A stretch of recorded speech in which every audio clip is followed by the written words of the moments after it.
यूं तो पुलिस के सामने तमाम तरीके के अपराध आते रहते हैं, लेकिन सोनभद्र में एक मामले ने न सिर्फ पुलिस प्रशासन को सोचने पर मजबूर कर दिया, बल्कि सरकार के सामने भी कई सवाल खड़े कर दिए। दरअसल कोन पुलिस को मुखबिर से सूचना मिली कि कुछ लड़के नकली नोट छापने का काम कर रहे हैं। इस सूचना पर पुलिस टीम ने एक कार का पीछा कर उसमें सवार 2 व्यक्तियों को गिरफ्तार किया। जब पकड़े गए व्यक्तियों की तलाशी ली गई तो उनके पास से एक ही सीरियल नंबर के 20 अदद 500 रुपए के नकली नोट बरामद हुए हैं, जबकि कार की डिग्गी से नोट छापने वाले प्रिंटर, लैपटॉप, 10 रुपए की 27 स्टैम्प भी बरामद किए गए हैं। जब पुलिस ने गिरफ्तार अभियुक्तों से पूछताछ शुरू की तो उन्होंने नकली नोट छापने के पीछे की जो कहानी सुनाई, उसे सुनकर पुलिस के भी होश उड़ गए हैं। गिरफ्तार अभियुक्तों ने बताया कि पहले वो दोनों मिलकर मिनरल वाटर का एड छापने का प्रैक्टिस करते थे। इसी बीच उन्हें YouTube देखकर नकली नोट छापने का विचार आया, जिसके बाद वो अपने लैपटॉप और प्रिंटर की मदद से 500 रुपए के असली नोटों को स्कैन करके स्टैम्प पेपर पर 500 रुपए के नोट छापकर मार्केट में चलाने लगे। जब बिना किसी रोक टोक के नकली नोट चलने लगे तो उनके हौसले और भी बुलंद हो गए और वो बिना किसी डर भय के धड़ल्ले से नोट छापकर मार्केट में चलाने लगे। गिरफ्तार अभियुक्तों ने बताया कि वो अब तक 30,000 रुपए मार्केट में चला चुके हैं। लाल पुलिस ने गिरफ्तार अभियुक्तों को जेल भेज दिया है। थाना कोन द्वारा कल 2 व्यक्तियों को हिरासत में लिया गया था। ये सूचना थी कि कुछ लोग नकली नोट चला रहे हैं, तो जब उनसे पूछताछ की गई और उनकी गाड़ी को चेक किया गया तो उनसे 20,000 रुपये कीमत के 500 के 20 नोट बरामद हुए। तो और उन्होंने ये पूरी प्रक्रिया बताया कि वो किस तरह से करते हैं। वो मेनली कि 10 रुपये वाला स्टाम्प लेकर उसको 500 के नोट को कंप्यूटर में स्कैन करके उसको प्रिंटर से प्रिंट करते थे दोनों तरफ से, और उसी को नकली नोटों को मार्केट में चलाते थे। अभी बताया कि वो अभी तक 30,000 रुपए इस तरह से प्रयोग कर चुके हैं।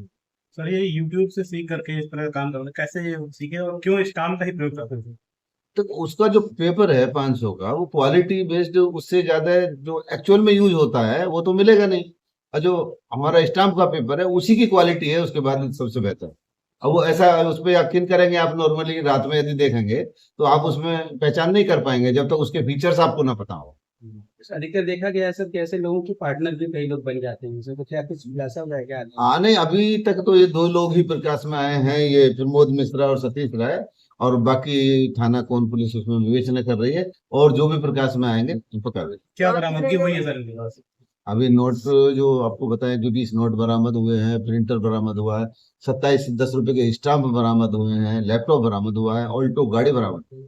जैसा कि देखा गया सर कि स्टाम्प का प्रयोग हो रहा था, तो सर ऐसा है कि सर ये लोग फिर स्टाम्प बेचने वाला भी कहीं ना कहीं किसी को इन्वॉल्व करेंगे सर? हाँ, उसमें इन्होंने बताया कि ये मिर्जापुर से स्टाम्प खरीदते थे, तो जिससे स्टाम्प खरीदते थे क्या इसी के नाम पर है, इस पर भी आगे की विवेचना की जाएगी। नकली नोट के साथ स्टैम्प बरामदगी के बाद कई सवाल खड़े होने लगे हैं।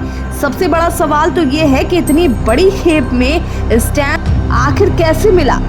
ये ऐसा सवाल है जिसे लेकर अधिवक्ता भी हैरानी जता रहे हैं।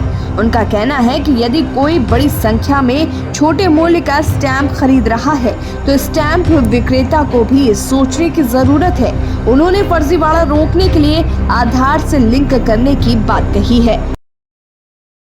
यह एक अपराध की श्रेणी में आता है और सबसे बड़ी बात यह है कि इतना प्रचुर मात्रा में 10 रुपए का स्टाम्प इतने प्रचुर मात्रा में जिस भी स्टाम्प वेंडर ने दिया था वो गलत था। लेकिन हमारे डिपार्टमेंट को, हमारे गवर्नमेंट को, हमारे यहाँ स्टैम्प वेंडर के जो हेड होते हैं उनको इस पर चेक करने के लिए कोई ना कोई एक व्यवस्था देनी चाहिए। यदि कोई थर्ड पर्सन स्टैम्प पेपर ले रहा है, सपोज करिए उसको अगर 2.5 लाख रुपए का स्टैम्प पेपर किसी जमीन के बैनामा कराने के लिए लेना है तो 10-10 रुपए का स्टैम्प पेपर लेंगे तो कम से कम 8 किलो 10 किलो हो जाएगा, वो गलत होगा। तो ये स्टैम्प वेंडर की भी ड्यूटी होती है कि उसको ये पूछना चाहिए कि साहब आप इतना, हम 10,000 रुपए का अगर स्टाम्प पेपर हमारे पास अवेलेबल है तो हम 10,000 का स्टाम्प पेपर दे सकते हैं, और हमारे पास 5,000 का है तो मैं लाखों के स्टैम्प पेपर जहां सेल आउट करना है वहां मैक्सिमम जो भी अमाउंट के स्टैम्प पेपर है उसको हम यूज करेंगे। लेकिन 10-10 रुपए का स्टैम्प पेपर ये शो करता है कि हमारा कोई ना कोई पर्पज गलत है, मैं किसी न किसी व्यक्ति को धोखा देना चाहता हूं। तो अगर वो स्टैम्प पेपर जो भी दिया जा रहा है उसका एक क्लॉज ये भी बन जाए आधार कार्ड नंबर और उसको उसमें फीड कर दिया जाए, तो इसकी चोरी को काफी हद तक रोका जा सकता है और ये जो फर्जी व्यवस्था है उसे भी चेक किया जाए। बहरहाल सोशल मीडिया के जरिए गलत तरीके से कमाने निकले दोनों अभियुक्तों को पुलिस ने जेल तो भेज दिया, लेकिन पुलिस के सामने अब सबसे बड़ी चुनौती मार्केट में चल रहे नकली नोट को बरामद करने के साथ ये पता लगाने की है कि आखिर व्यक्तियों को इतनी बड़ी संख्या में स्टैम्प कैसे मिल गए।